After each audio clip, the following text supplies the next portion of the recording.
Assalamualaikum warahmatullahi wabarakatuh. Salam sejahtera untuk kita semua. Shalom.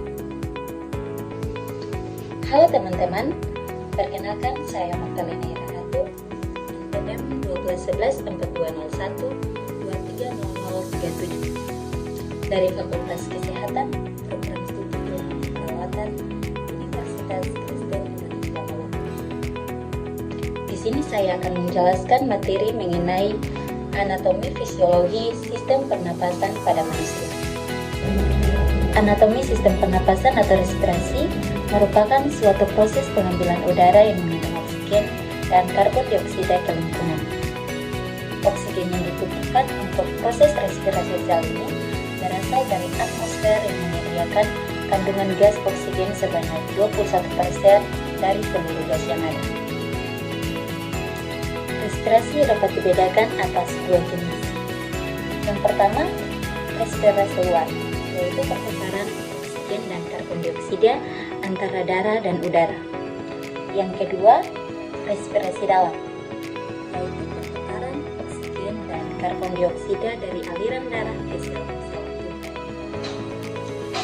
Selanjutnya, respirasi dilakukan dengan dua cara. Yang pertama, respirasi dada atau pernapasan dada. Ciri-ciri dari respirasi dada sebagai berikut. Otot antar tulang rusuk keluar berkontraksi atau mengerut. Tulang rusuk terangkat ke atas dan rongga dada membesar yang mengakibatkan tekanan udara dalam dada kecil sehingga udara masuk ke dalam badan. Yang kedua, respirasi atau pernapasan diafragma atau pernapasan perut. Ciri-ciri respirasi perut sebagai berikut. Otot diafragma pada perut mengalami kontraksi, diafragma datar, volume rongga dada menjadi besar yang mengakibatkan tekanan udara pada dada mengecil sehingga udara masuk ke paru-paru. Baik teman-teman, selanjutnya sistem pernapasan juga terbagi atas dua bagian, yaitu sistem pernapasan bagian atas yang terdiri atas hidung, sinus, faring, dan laring. Dan yang kedua, pernapasan bagian luar yang terdiri dari trakea, bronkus, bronkiolus, alveoli, paru-paru, dan diafragma. Berikut organ-organ yang digunakan untuk proses respirasi atau pernapasan, yaitu yang pertama, cavum nasalis atau rongga hidung. Yang kedua, faring atau tenggorokan. Faring atau tenggorokan merupakan percabangan dua saluran yang menghubungkan mulut atau orofaring dan kerongkongan atau nasofaring.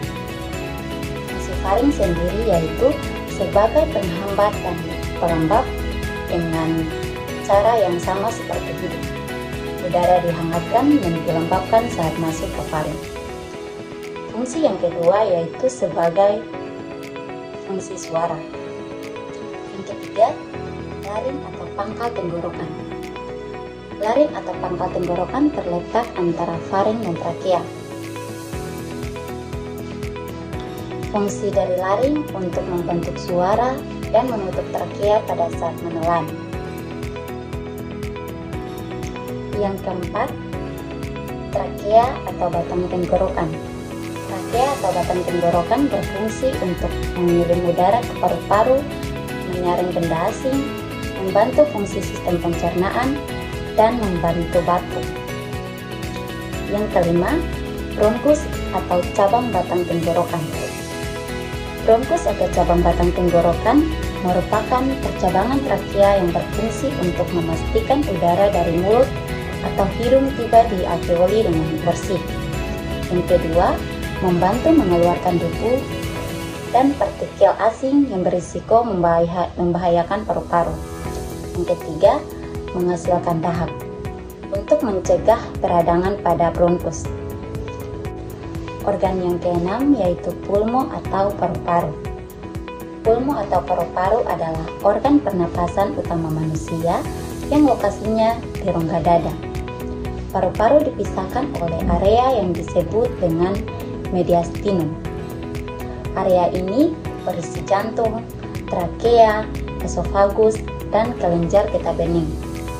Paru-paru ditutupi oleh selaput pelindung yang dikenal sebagai pleura, yang dipisahkan dari rongga perut oleh diafragma otot.